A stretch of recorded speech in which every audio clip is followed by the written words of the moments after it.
السلام علیکم دوستو، آج کی ویڈیو میں ہم بات کریں گے کرلش عثمان کی نئی قسط کے بارے میں، جہاں کہانی نے ایک نیا رخ اختیار کر لیا ہے۔ عثمان کی بیٹی فاطمہ خاتون صوفیہ کی قید میں ہے اور دشمنوں کی چالیں قبیلے کے لیے ایک نیا امتحان ہے۔ آئیے قسط کا مکمل تجزیہ کرتے ہیں۔ دوستو، اس قسط کا آغاز ایک دھماکہ خیز موڑ سے ہوتا ہے۔ صوفیہ نے فاطمہ خاتون کو اغوا کر لیا ہے اور اسے اپنی قید میں رکھا ہوا ہے۔ وہ عثمان کو مجبور کرنا چاہتی ہے کہ وہ اپنی ریاست اور قبیلے کے مفادات سے دستبردار ہو جائے، لیکن عثمان کے لیے یہ ممکن نہیں۔ وہ اپنی بیٹی کو آزاد کرانے کے لیے اپنی جنگی حکمت عملی ترتیب دیتا ہے۔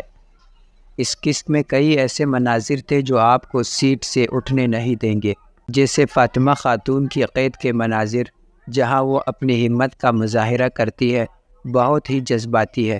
صوفیہ کی چالاکی، صوفیہ نے اپنے کردار کی شاطرانہ خصوصیات کو بہرپور انداز میں نبھایا اور عثمان کی تیاری، عثمان کی قیادت میں قبیلہ ایک بار پھر ثابت کرتا ہے کہ وہ کسی بھی چیلنج سے نمٹنے کے لیے تیار ہے۔ اور ہاں، جنگی مناظر تو لاجواب تھے۔ ایکشن اور جذبات کا ایسا امتزاج کم ہی دیکھنے کو ملتا ہے۔ دوستو، اب بات کرتے ہیں کرداروں کی کارکردگی کی۔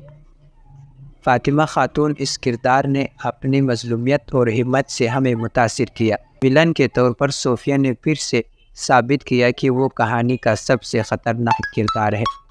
عثمان کا ایک مضبوط رہنما اور جذباتی باپ کا کردار دیکھنے کے لائق تھا۔ قسط کا اختتام ایک سنسنی خیز موڑ پر ہوتا ہے، جہاں عثمان فاطمہ کو آزاد کرانے کے قریب ہے، لیکن صوفیہ نے ایک اور چال چل دی ہے۔ یہ قسط ہمیں اگلی قسط کے لیے مزید بے چین کر دیتی ہے۔ تو دوستو، یہ تھا ہمارا تفصیلی ریویو کرلش عثمان کی نئی قسط کا۔ اگر آپ کو یہ ویڈیو پسند آئی ہو تو لائک کریں، چینل کو سبسکرائب کریں اور کمنٹس میں بتائیں کہ آپ کو یہ قسط کیسے لگی۔ اگلی ویڈیو میں پھر ملاقات ہوگی۔ اللہ حافظ۔